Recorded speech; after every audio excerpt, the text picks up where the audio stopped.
भ्यः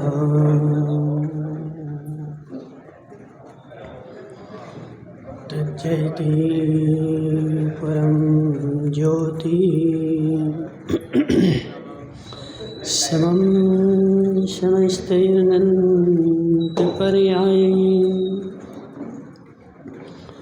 दर्पणतलिविशकला प्रतिफलति पादार्थमालिका यत्र नमो अरिहन्ताणं नमो सिद्धाणं नमो आयर्याणं नमो वज्रायणं नमो लोहि सव्यसाहुरम्। पंच परमेष्टि भगवान की 1008 देवादेव बादशाह पूज्य भगवान की, आचार्य भगवान अमृतचंद्र स्वामी की, आचार्य भगवान विद्यासागर जी महाराज की, आचार्य भगवान विशुद्ध सागर जी महाराज की, बोले परमपूज्य सुखदागरी महाराज की, बोले सुभागपुजारी महाराज की, बोले मुनि संत की। मनीषियों, आचार्य भगवान अमृतचंद्र स्वामी पुरुषार्थ सिद्धि उपाय ग्रंथ में चारित्र का वर्णन कर रहे हैं कि है जीव, यह जो मिथ्यात्व है वह चारित्र का भी घातक है और दर्शन का भी घातक है। जब तक मिथ्यात्व नहीं जाता है तब तक जीव का चारित्र सम्यक बने को प्राप्त नहीं होता है। यह मिथ्यात्व छिप करके बैठा रहे और जीव चारित्र को धारण कर ले तो वह बैठा हुआ घर का शत्रु है। घर में मेरे शत्रु बैठा है और मैं संपत्ति ला ला करके रखता जा रहा हूँ, क्या होगा? घर में चोर छिप के बैठा है और मैं संसार की सारी संपत्ति कमा कमा करके ला रहा हूँ और घर में रखता जा रहा हूँ, लेकिन जब देखता हूँ तो वहाँ मिलती नहीं है। क्यों मनसुखला जी, क्यों? चोर घर में बैठा है ना। यदि तुझे वह संपत्ति सुरक्षित करनी है तो सबसे पहले उस चोर को घर से बाहर निकाल, जो तुम्हारी सारी संपत्ति खाता जा रहा है, जितनी कमा रहा है सब ला करके घर में रख देता है। और वह चोर सबका हड़प जाता है। सुमती लाल जी क्या कर रहे हैं? जीव, यह मिथ्यात रूपी चोर, मिथ्यात रूपी चोर जो तुम्हारे चारित्र की संपत्ति को चला गया चुराता जाता है। अजित भाई, यदि संपत्ति चाहिए है, संपत्ति को सुरक्षित करना है तो सबसे बड़ी बात है कि जहाँ तू रख रहा है अरविंद भाई, तिजोरी है कि नहीं? मजबूत है कि कमजोर है?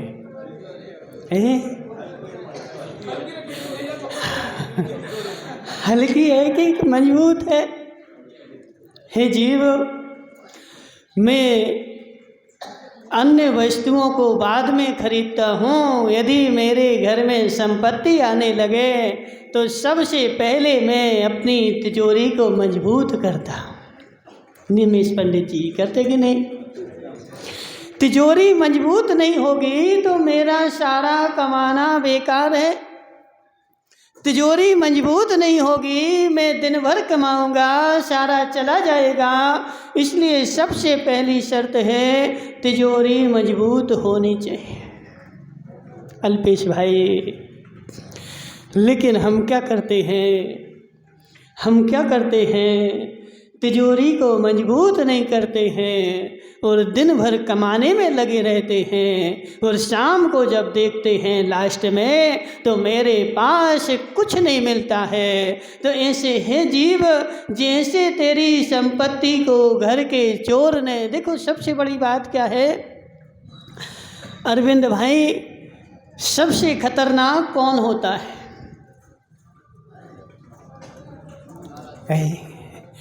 शेर जी, सबसे ज़्यादा खतरनाक कौन होता है?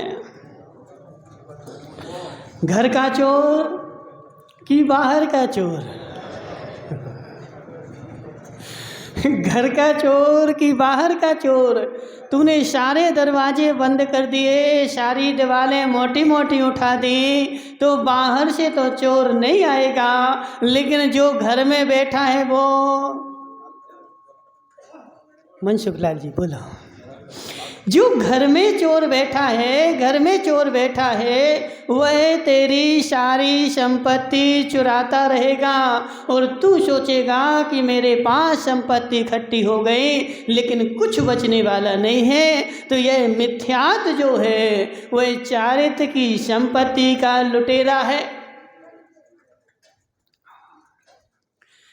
कमाओ तुम कितनी कमाओगे, कमाओ तुम कितनी कमाओगे, जितनी कमाओगे जितनी कमाओगे, वह मिथ्यात रूपी चोर एक सेकंड में लूट करके तुम्हें बराबर कर देगा। तुम्हारे पास कुछ रहने वाली नहीं है। यदि तू चाहता है मेरे संपत्ति इकट्ठी हो जाए, श्रीपाल जी संपत्ति इकट्ठी करनी है, संपत्ति इकट्ठी करने की नहीं, और संपत्ति इकट्ठी करनी है तो पहले उस चोर से मजबूत कर तिजोरी, और जब तक तेरी तिजोरी नहीं है मजबूत, तब तक तेरी सारी संपत्ति चोर चुराता रहेगा। देखो बहुत सारे लोग होते ना, कमाते तो दिखते हैं लेकिन दिखता कुछ नहीं है। कमाते सब हैं, दिन भर कमाते हैं, खूब दुकानें चल रही हैं, लेकिन बेचारे के पास रहता कुछ नहीं है। क्यों? क्योंकि चोर ने चुरा लिया। ऐसे है जीव। बहुत सारे तपस्वी दिखते हैं, चारित्रधारी दिखते हैं, बहुत सारा चारित्र कमाते हैं, चारित्र की संपत्ति कमा लेते हैं, लेकिन मिथ्यात का चोर चुरा लेता है। हे जीव, हे जीव, समझ मेरी बात। अरविंद भाई तुम अनाज भी खरीदते हो, खरीदते हो। अब अनाज तुमने 500 बोरे अनाज रख लिया, और 500 बोरे अनाज रख करके गोडाउन बंद कर दी, और बंद करके साल भर तक खोली नहीं। क्यों? क्योंकि अभी रेट कमज़ोर था। अब 1 साल बाद रेट बढ़ेगा तो उस गोडाउन को खोल करके और वह अनाज में बेचूंगा। कोई एक भी, बिल्कुल देखो सारी बाहर में गार्ड लग रही थी, बंदूक लेके बैठे थे, कोई चोर चुरा नहीं ले जाए, और बाहर में सब जगह गार्ड लगा दी, ताले लगा दिए। मेरा अनाज मजबूत सुरक्षित रहना चाहिए, लेकिन अंदर में एक कीड़ा लग गया। एक भी चोर नहीं आया चुराने को। मनसुख लाल जी समझ में आ रहा? एक भी चोर नहीं आया बाहर से कोई चुराने के लिए, लेकिन अंदर में एक कीड़ा लग गया। और साल भर बाद जब उस फसल को खोल के देखा तो वहाँ पे छिलका पड़े थे। कहाँ गई फसल? कहाँ गई निपदम भाई फसल? हे जीव, वह अंदर में जो कीड़ा लगा था, उस कीड़े ने तेरी सारी फसल खा ली, और बाहर से तू सुरक्षा कर रहा था। ऐसे वह मिथ्यात रूपी कीड़ा ऐसा है, मिथ्यात रूपी कीड़ा ऐसा है, तू बाहर से सुरक्षा करेगा और अंदर में बैठा वह कीड़ा तेरी सारी फसल।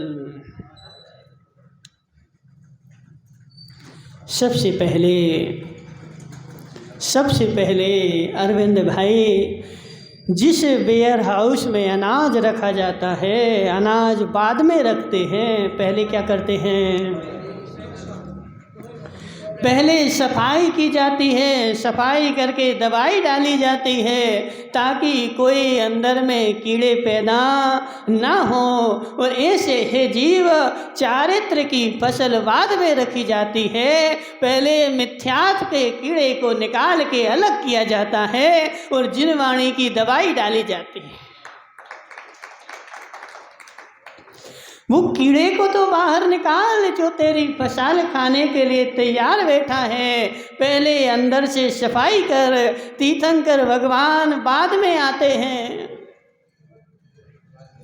सेठ जी साहब, तीर्थंकर भगवान बाद में आते हैं। पहले 6 महीने पहले से देवियां आ जाती हैं और जहाँ कोख में तीर्थंकर को रहना है वह तीर्थंकर मल मूत्र में नहीं रहते।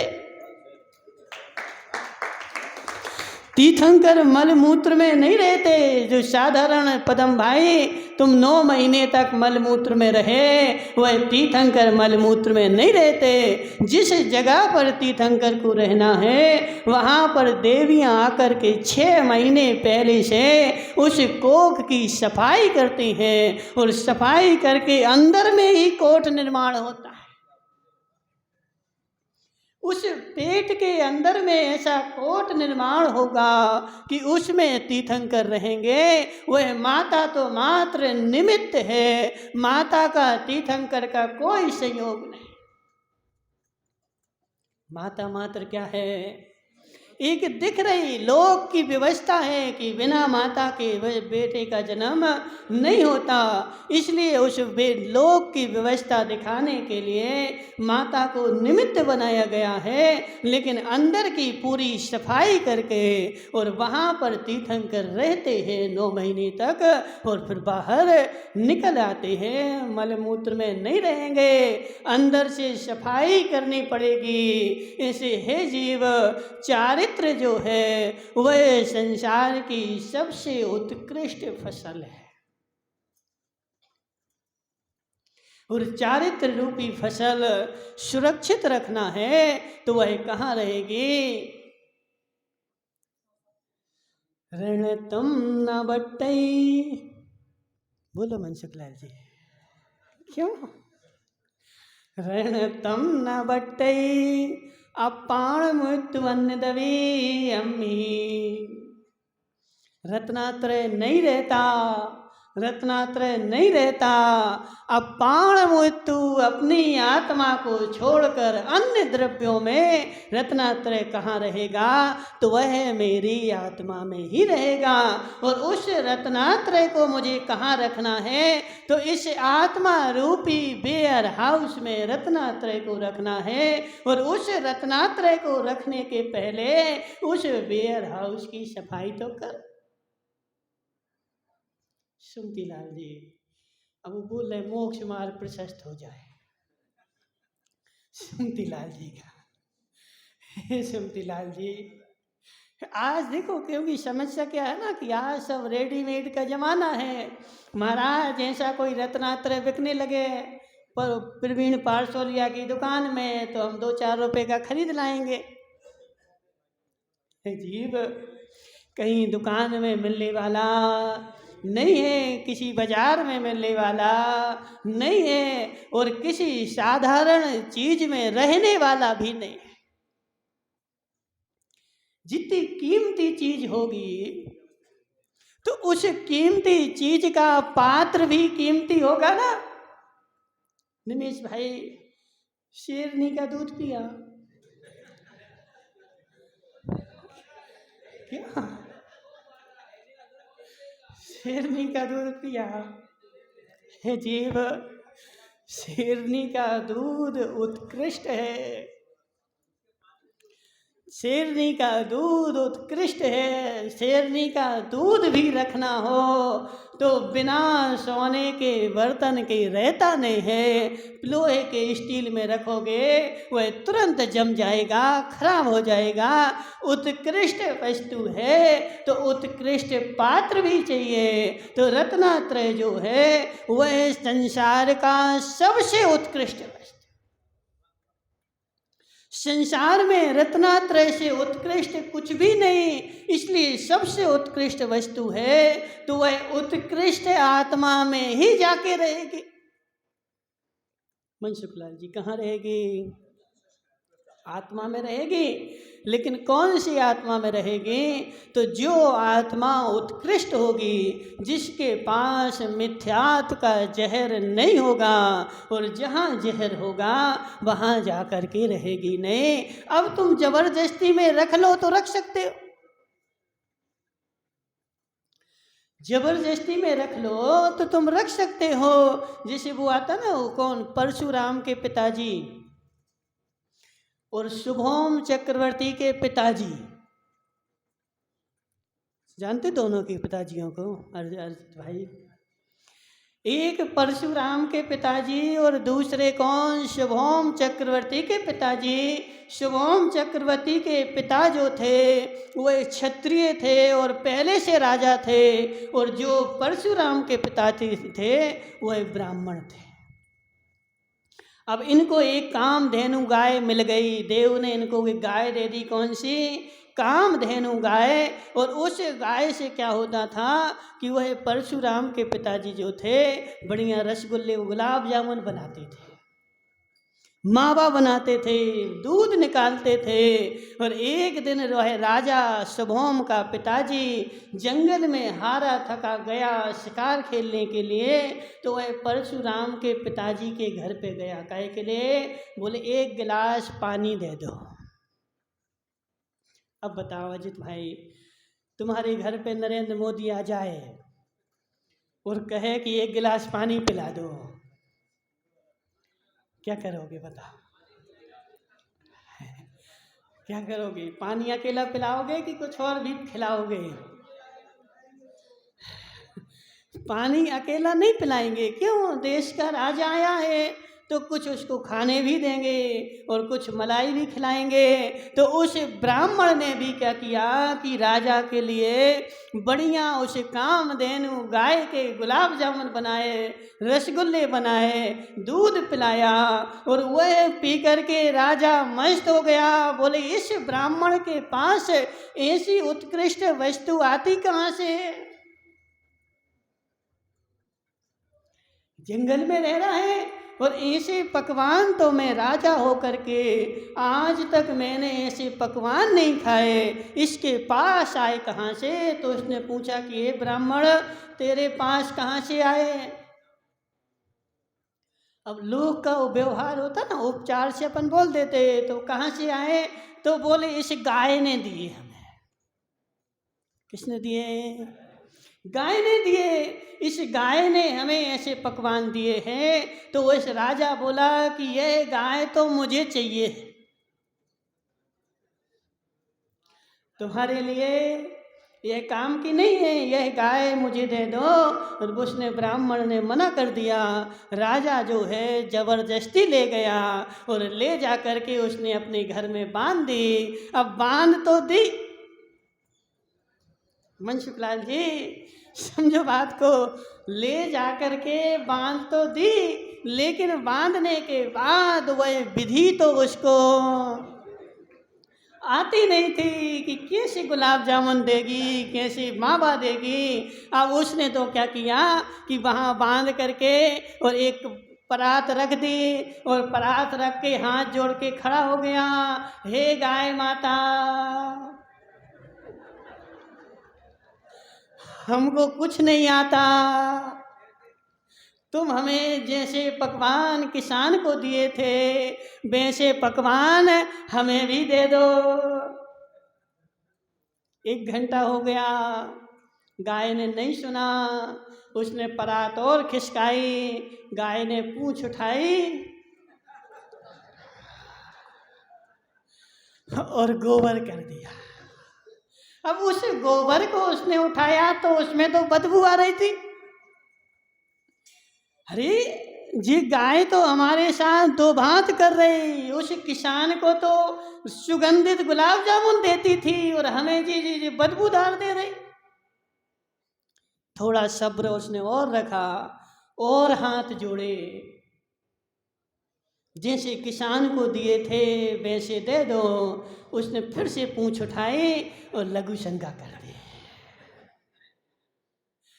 अब राजा को नहीं रहा गया और राजे ने डंडा उठाया और उस गाय को पीटना प्रारंभ कर दिया और गाय को पीट पीट करके उसकी पीठ सूज गई और सूजने के बाद उस गाय को वापस छोड़ आया। जी पकड़ो तुम्हारी गाय। हे जीव, गाय को जबरदस्ती तो ला सकता है, गाय को जबरदस्ती तो ला सकता है, लेकिन उसकी विधि यदि तुझे पता नहीं होगी तो जो है गाय में से दूध, मावा, मक्खन, जलेबी, रसगुल्ला, गुलाब जामुन मिलने वाले नहीं है। तो ऐसे है जीव, गाय गाय गाय चारित्र रूपी गाय अनंत आनंद को देती है। चारित्र रूपी गाय में से, चारित्र रूपी गाय में से गुलाब जामुन से भी मीठा आनंद निकलता है, लेकिन निकालने की कला आनी चाहिए।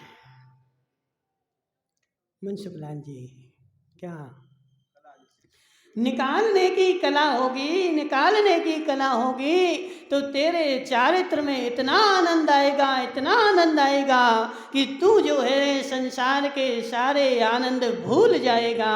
और यदि निकालने की कला नहीं है तो चारित्र धारण करने के बाद भी तू आनंद नहीं ले सकेगा और फिर संसार के आनंद तुझे लेने पड़ेंगे। कठिन नहीं है। एक हर काम की एक प्रक्रिया होती है ना, एक विधि होती है। अब अल्पेश भाई बोले महाराज विधि तो गई चूल्हे में, हमें तो रेडीमेड दे दो। सही है कि नहीं अल्पेश भाई? विधि से मुझे कोई मतलब नहीं, मुझे तो चारित्र चाहिए है और बिल्कुल रेडीमेड चाहिए है। और ऐसी रेडीमेड चारित्र मिल जाए कि वो वस्त्रों की तरह पहन लें। तो अब वो कौन, कोई कल बोल रहा था, बोली महाराज वो है, कहाँ गया वो, सुरेश कहाँ गया सुरेश भाई बोल रहा था, बोले महाराज अब 2 साल बाद तो हम जी सब कपड़े अपने त्याग कर देंगे, सफ़ेद ही सफ़ेद पहनेंगे। हम जो रंगीन वंगीन सब नहीं पहनेंगे। कौन से पहनेंगे सुरेश भाई, कौन से पहनोगे? सफ़ेद ही सफ़ेद पहनेंगे। तो हे जीव, बाद में सफ़ेद पहनना, पहले अंदर तो सफ़ेद ही ला। अंदर की सफ़ेदी हो जाए तो बाहर की सफ़ेदी काम की है, और अंदर में मल भरा रहे तो बाहर की सफ़ेदी कार्यकारी नहीं है। तूने एक घड़े में मल भर दिया और मल भर के मखमल उस पर लपेट दिया, अब सुगंध आएगी कि दुर्गंध? अंदर में तो मल भरा है और बाहर से मखमल लपेट दिया है, तो मखमल लपेटने से सुगंध आएगी कि दुर्गंध?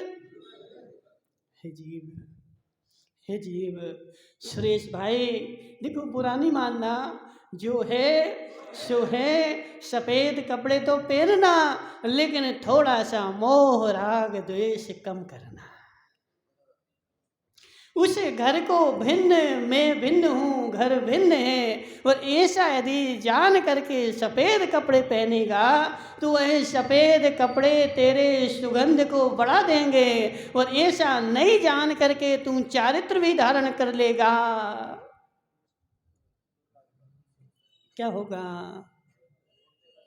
क्या होगा? हे जीव, चारित्र धारण करके भी तुझे अपनी देवी की याद आएगी। घर की संपत्ति की याद आएगी, घर की याद आएगी, घर वालों की याद आएगी। क्यों?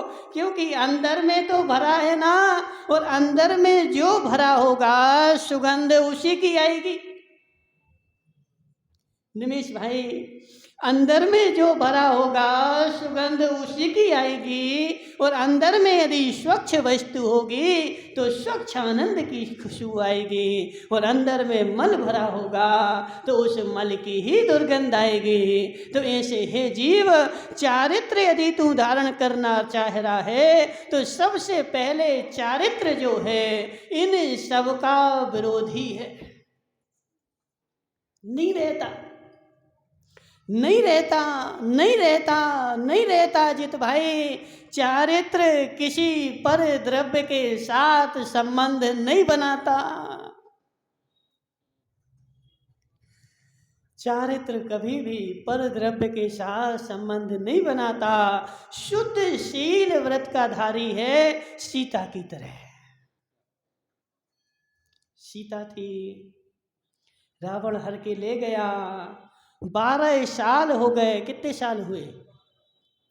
12 साल हो गए। 12 साल हो गए रावण के साथ रही। रावण ने अपना सारा दम लगा लिया कि हे सीते, तू उन वनवासी को छोड़ दे और मेरे साथ संबंध बना ले। अनेक कष्ट दिए, अनेक यातनाएं दी, लेकिन सीता अपने निर्णय पर अड़ग थी। मैं किसी के साथ संबंध नहीं बनाऊंगी, मात्र मेरा संबंध होगा तो राम के साथ।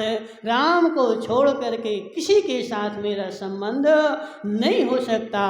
तो ऐसे चारित्र रूपी सीता भी कहती है कि हे जीव, मेरा संबंध होगा तो स्व आत्मा के साथ ही होगा। स्व आत्मा के अलावा कोई अन्य वस्तु जिस घर में रहेगी उस घर में मैं जाऊंगा नहीं। कठिन हो रहा, हे जीव, कठिन हो रहा। महाराज, अटल सत्य यही है, जब तक मिथ्यात रूपी पर द्रव्य के प्रति लालसा जहाँ जिस घर में बैठी रहती है उसमें शुद्ध चारित्र आकर के नहीं रहता है। मैं क्यों रहूं? अजित भाई सत्य बताओ, मैं क्यों रहूं? इसके घर में पहले से दूसरा बैठा है। अब सेठ जी साहब तुम्हें अजित लालावत ले जाएं भोजन को। माना कि चलो सेठ जी, आज तुम्हारा भोजन है, हमारे घर पे जीमना।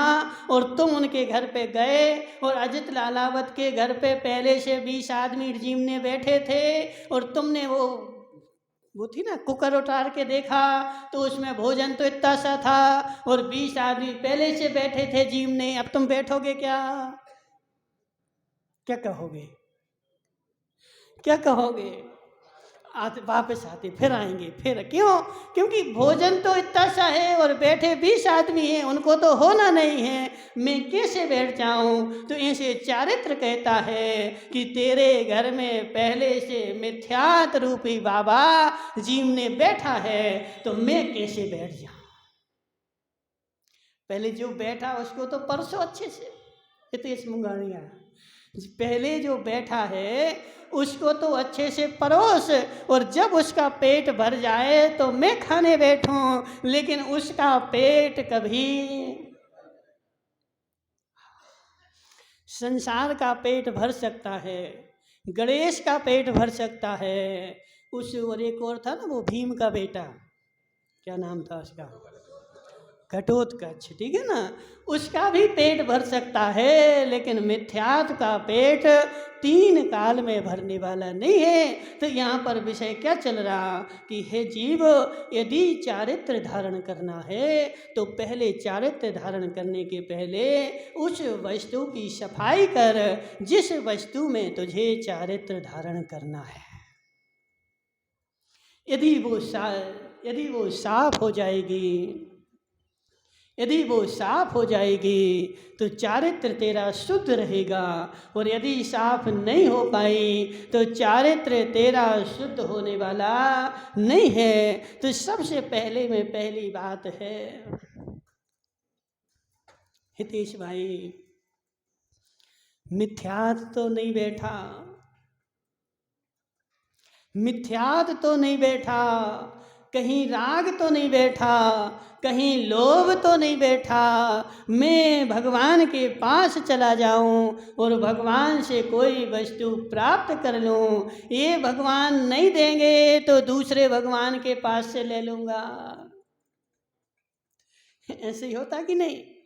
यदि ये दुकानदार इतने वस्तु नहीं देगा तो मैं क्या करूंगा? बगल वाले के यहाँ चले जाऊंगा, और बगल वाला नहीं देगा तो अजित लालावत के पास चला जाऊंगा। मुझे तो सस्ती चाहिए ना, तो इस ये भगवान मुझे वस्तु नहीं देंगे तो मैं दूसरे भगवान को पूज लूंगा। सुबह इनको पूजूंगा, शाम को ऐसा होता। सुबह तो इनको पूज लेता है और शाम को, बोलो ना, करते कि नहीं? सुबह तो इनको पूज लेता है और शाम को दूसरे भगवान को पूज लेता है।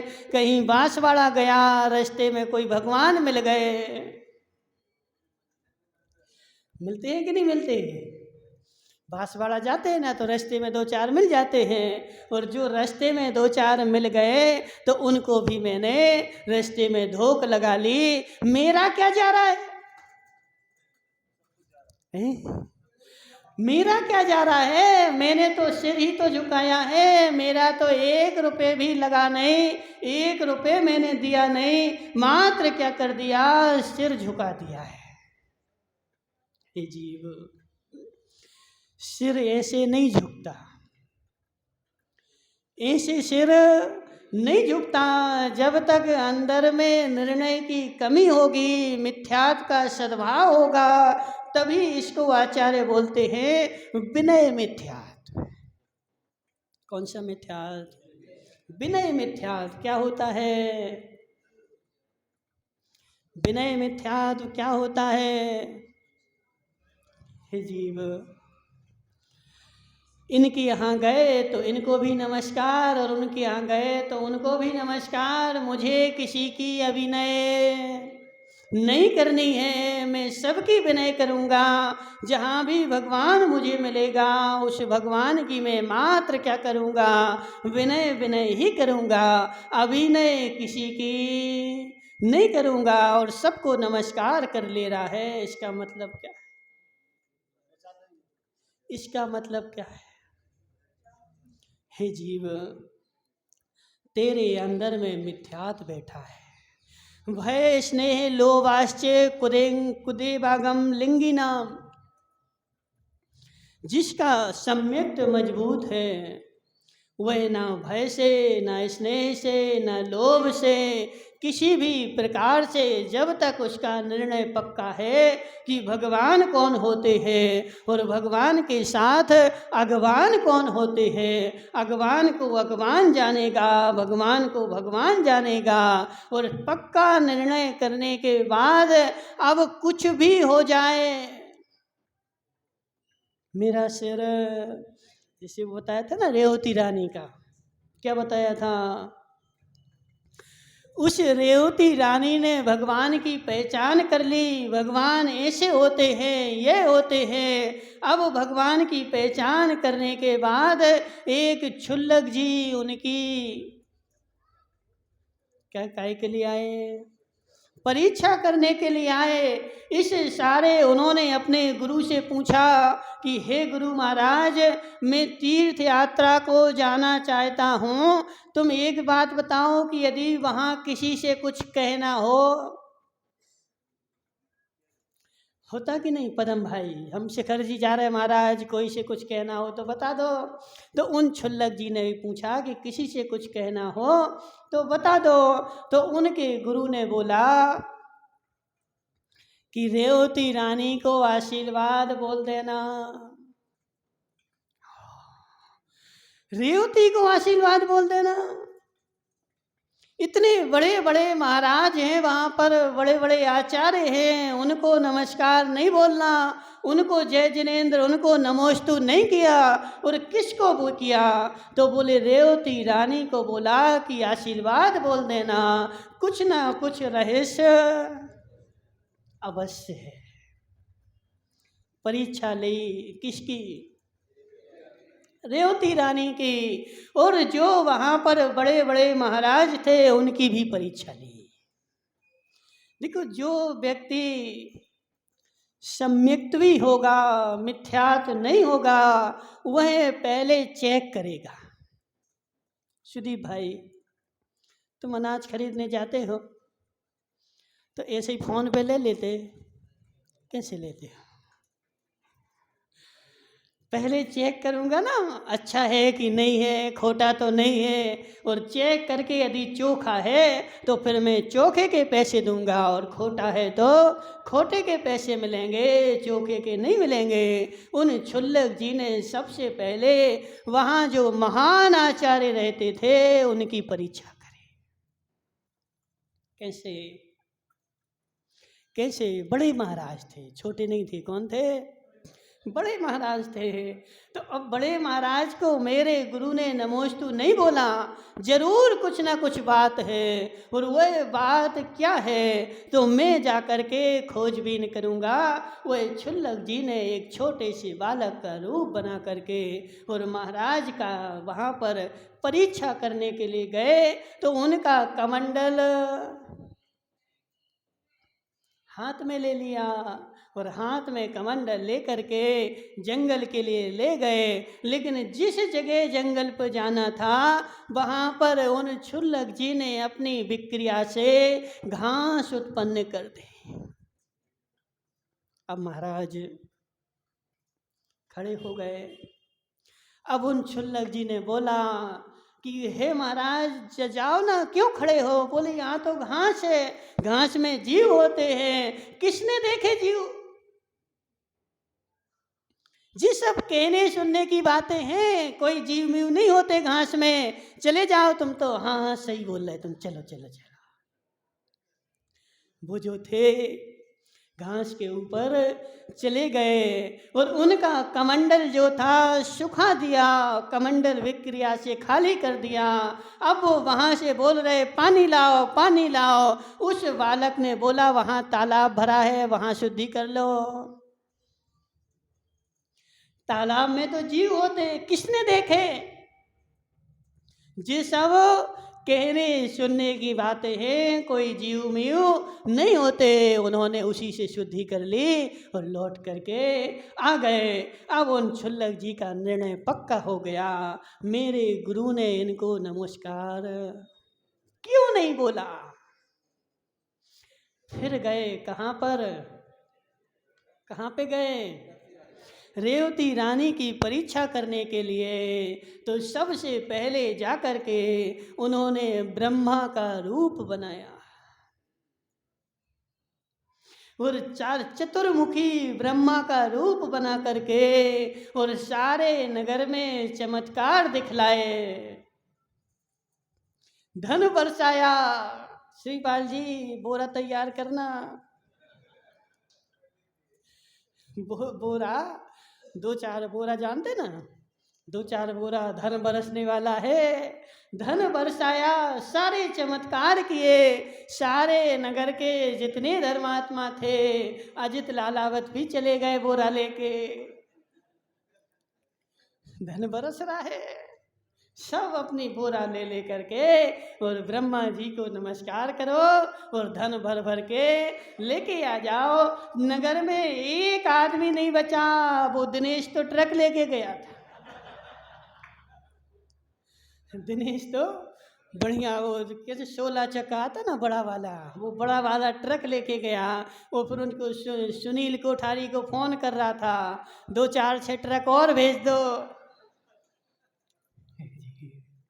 एक भी नगर में नहीं बचा। सारे बड़े बड़े धर्मात्मा चले गए कहाँ? उससे धन लेने के लिए, ब्रह्मा को नमस्कार करने के लिए। लेकिन ब्रह्मा जी ऊपर बैठे बैठे देख रहे कि सारा नगर तो आ गया, लेकिन रेवती रानी नहीं आई। सारा नगर आ गया, सारा नगर आ गया, और सारा नगर आने के बाद कौन नहीं आया? तो रेवती रानी जो है वह मेरे दर्शन करने नहीं आई, जबकि उसको नगर से मतलब नहीं था। किससे था? रेवती रानी से। सारी माया समेट दी, समेट करके और दूसरा रूप बनाया। तीर्थंकर महावीर बन के आ गए। समवसरण लग गया। 5000 धनुष ऊपर आकाश में समवसरण लगा है, और उस समवसरण में वह क्षुल्लक जी रूप बना करके तीर्थंकर का बैठे हुए हैं। सारे नगर के त्रियंच भी बना दिए, लोग भी बना दिए। सारे लोग झुंड लगा लगा करके जा रहे। अब तो चलो, अब तो तीर्थंकर आए हैं। अरविंद भाई नहीं चलोगे? तीर्थंकर आए, तीर्थंकर का समवसरण आया। साक्षात तीर्थंकर दिव्य धुनी खिल रही। सब चले गए। सुमती लाल कोठारी भी चले गए अपना पूरा ग्रुप लेकर के, अकेले नहीं, पूरा ग्रुप लेकर के, और दिव्य देशना सुन रहे और दिव्य देशना खिल रही। लेकिन रेवती रानी, ओह, अब तो घोर मिथ्या दृष्टि, घोर मिथ्या दृष्टि। ब्रह्मा के यहाँ नहीं गई, कोई बात नहीं, लेकिन तीर्थंकर के यहाँ तो जाना था ना। हे जीव, 24 तीर्थंकर होते हैं, और 24 हो चुके। जिन आगम में लिखा है 25वें नहीं होते हैं, तो 25वें कोई बन जाएं तो मेरा पक्का निर्णय है, अब मैं नहीं जाऊंगी। इसको बोला जाता सुदीप भाई क्या? जिनवाणी की श्रद्धा। जिनवाणी में लिखा है, देखो लिखा तो मनसुख लाल जी प्योर सत्य है। क्या? जिनवाणी की एक एक बात 100% सत्य है। अब तुम्हें मानना हो तो मानो, और नहीं मानना हो तो नहीं मानो। एक भी चीज उसमें गलत नहीं लिखी, अनुभव सिद्ध है। ना भी दे दी कोई लच्छी। आचार्य कहते हैं कोई किसी को लक्ष्मी, और कोई किसी की लक्ष्मी नहीं हर सकता है, और ना कोई दे सकता है। यह अटल सत्य है। आगम में भगवान ने बोला है, लेकिन मेरा मन मानता नहीं है। श्रीपाल भाई सत्य है कि नहीं? पूछो ना तेजा से, तेजा मुंगानिया। कोई किसी को लक्ष्मी देता नहीं है, कोई किसी की लक्ष्मी हर सकता नहीं है।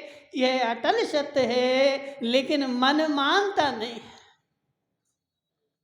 इसलिए मन कहता है कि कहीं बटने लगे, कहीं चमत्कार होने लगे, तो चलो बोरा लेके और वहाँ से अपन भर लाएं। लेकिन ऐसा स्वरूप है ही नहीं। और जब तक तू इश्क में अटल नहीं होगा, तब तक तेरा मिथ्यात्व जाएगा नहीं। कल्पेश, अल्पेश क्या नाम तुम्हारा? अल्पेश भाई, ये अटल सत्य है, अटल सत्य है। कोई किसी को लक्ष्मी नहीं दे सकता, और कोई किसी की लक्ष्मी हर नहीं सकता। जब तक तुम्हारा ऐसा अटल निर्णय नहीं होगा, सत्य नहीं होगा, तब तक तेरा मिथ्यात्व जाने वाला नहीं है। इसलिए देखो, करना कुछ नहीं है,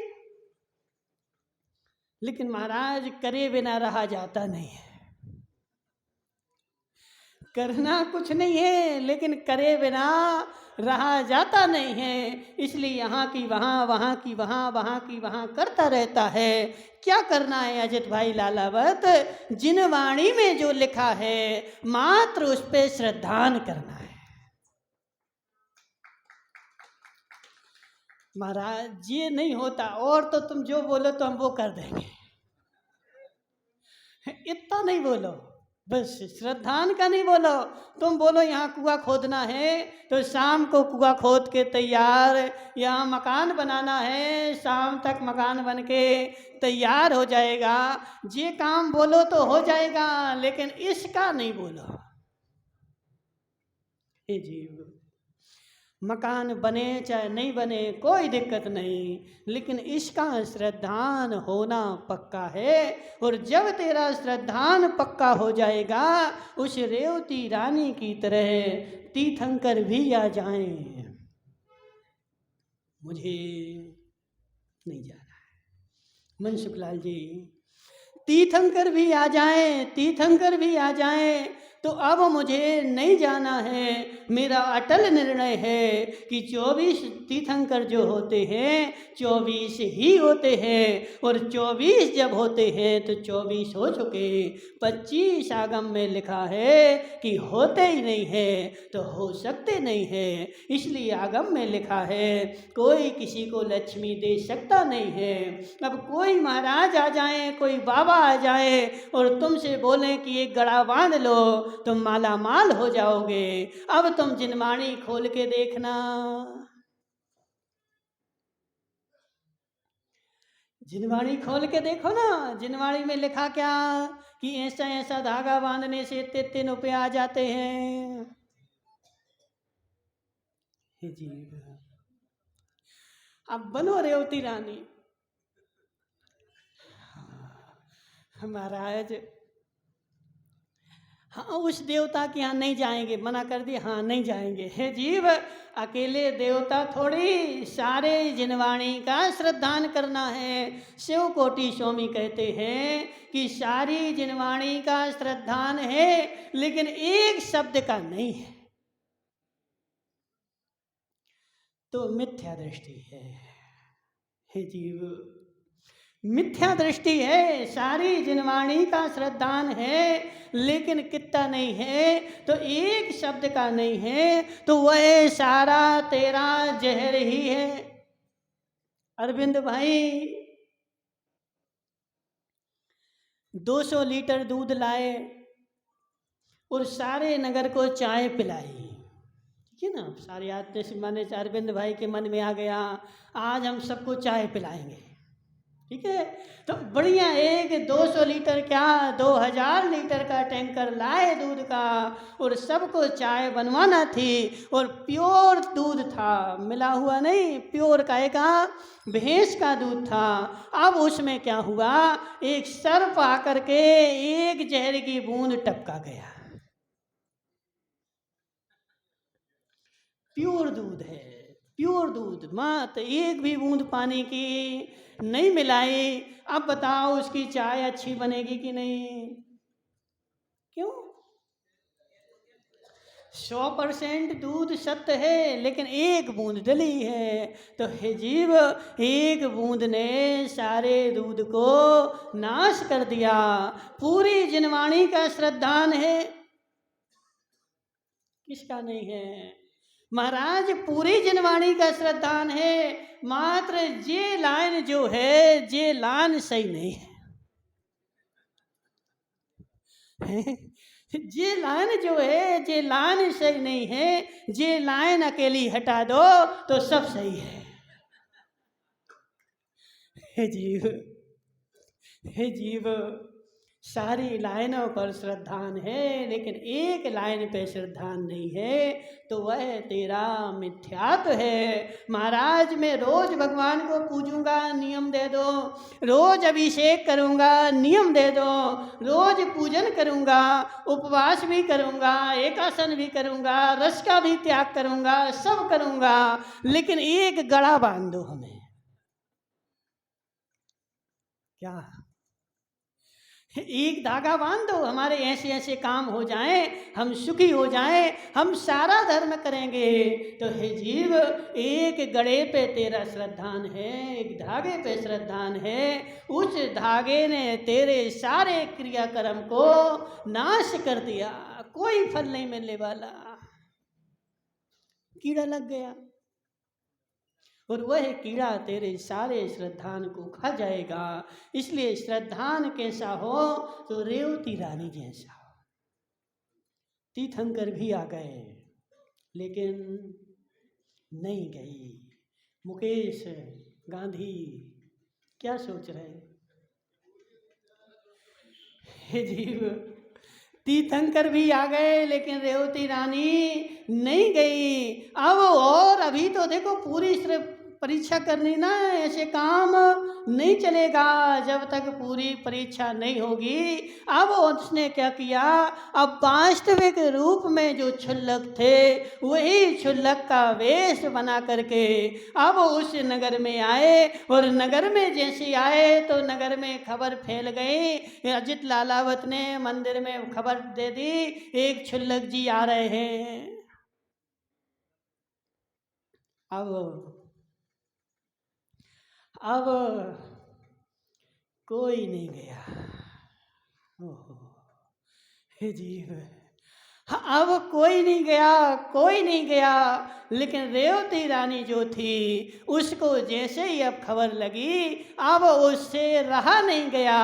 वह गई, अगवानी भी कर लाई और उसने चौका लगा करके भी आहार भी करवा दिया। और बड़े बड़े धर्मात्मा जो थे बेचारे, जो बड़े बड़ा तिलक लगा के घूमते थे, एक भी लेने नहीं गया।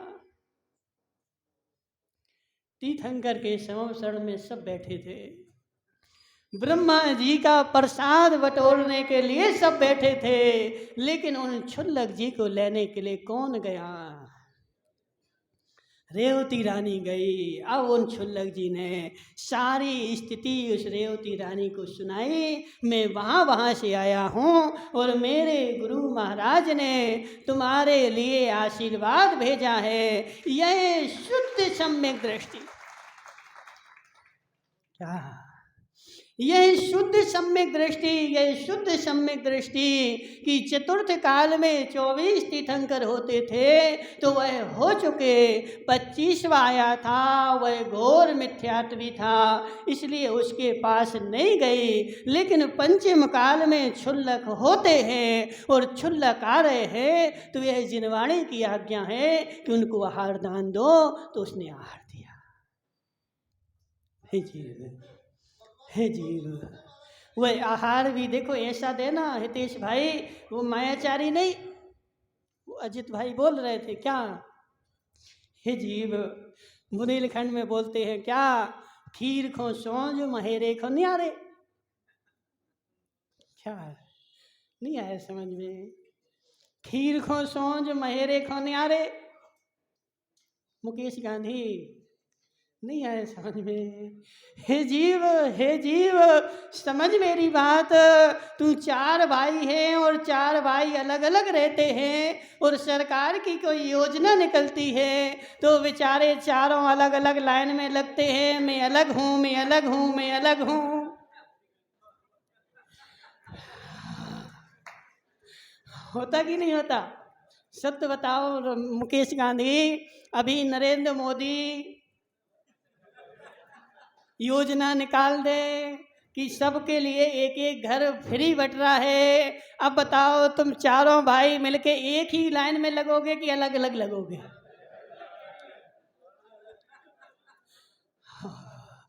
फिर तो क्या होगा ना, घरवाली को भी अलग कर देंगे। हम अलग हैं, हमारी घरवाली अलग है, इसके लिए अलग दे दो, हमारे लिए अलग दे दो। तो हे जीव, लेने के लिए तो अलग अलग है और चौका लगाना हो तो फिर क्या बोलेगा, हम तो सब एक ही हैं। हे जीव, ये घोर मायाचारी है, ये घोर मायाचारी है। जबकि यहाँ तो उत्साह होना चाहिए, मैं अलग हूँ, मैं अलग हूँ, मैं अलग आहार दान दूंगा, मैं अलग आहार दान दूंगा। अब वहाँ से निकले हितेश भाई तो हमारे घर भी चलो, हमारे घर भी चलो।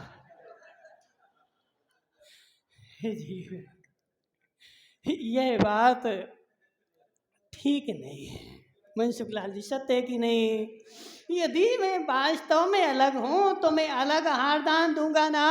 मेरे भाई ने दिया है तो मैं भी दूंगा, तो वहाँ तो बेचारा इकट्ठा हो जाता है। जब कमाते, देखो नियम ऐसा है, यदि कमाते अलग हो तो अलग ही देना चाहिए। यदि एक दुकान पे दो भाई भी बैठते हैं, अलग अलग कमाते हैं, तो मेरी भावना भी ऐसी होनी चाहिए। मैं 2 बार दूंगा, 4 बार चौका लगाऊंगा, 4 बार महाराज मेरे घर आए। जी, देखो बुरा नहीं मानना, हम तो बता देते हैं। अब जो है सो है। यदि अलग हैं तो अलग ही देना चाहिए ना। फिर वहाँ तो इकट्ठा क्यों होता है? और फिर इकट्ठा होता है तो सब जगह हो। सही है कि नहीं? अब यहाँ तो एक भाई ने बोली ले ली तो उसने ले ली, उसने ले ली, हो गया। हे जी, जब लेने के लिए अलग है तो देने के लिए भी अलग ही रहना चाहिए। और यदि देने के लिए अलग नहीं है तो फिर लेने के लिए भी अलग नहीं होना चाहिए। जहाँ देखो नियम ऐसा है, जहाँ जहाँ चौका अलग बनता है तो आहार भी। मैं स्वयं अलग खाता हूँ तो अलग से अपनी आहार दूंगा। अब ऐसा नहीं कि अब वो निमेश का भाई है ना, क्या नाम उसका, लोकेश ने चौका लगा लिया, निमेश भाई वहीं पहुंच गए। क्यों? अब वो तो लग गया ना, हमारे भाई के यहाँ लगा था। ये जी, यह मायाचारी है। और यह मायाचारी भी मिथ्यात्व के अंतर्गत आती है। मनसुख लाल जी, सत्य है कि नहीं? हाँ ना तो बोलो। जीव, ये मायाचारी भी मिथ्यात्व के अंतर्गत ही आती है। क्यों? क्योंकि तू धर्म में माया कर रहा है और धर्म में राग रपेट कर रहा है, तो ऐसा कभी नहीं करना चाहिए। शुद्ध भाव से अंदर से यदि तू सम्यक दृष्टि होगा तो तेरी भावना ऐसी बनेगी कि नगर में महाराज आए हैं तो मैं उनको आहार दान दूं, यदि सम्यक दर्शन है तो, और नहीं है तो बात दूसरी है। मुझे शांतिनाथ भगवान की। भगवान के ज्ञान से तुझे लोकालो, सोवाई मस्तक नमो सदा ते तुम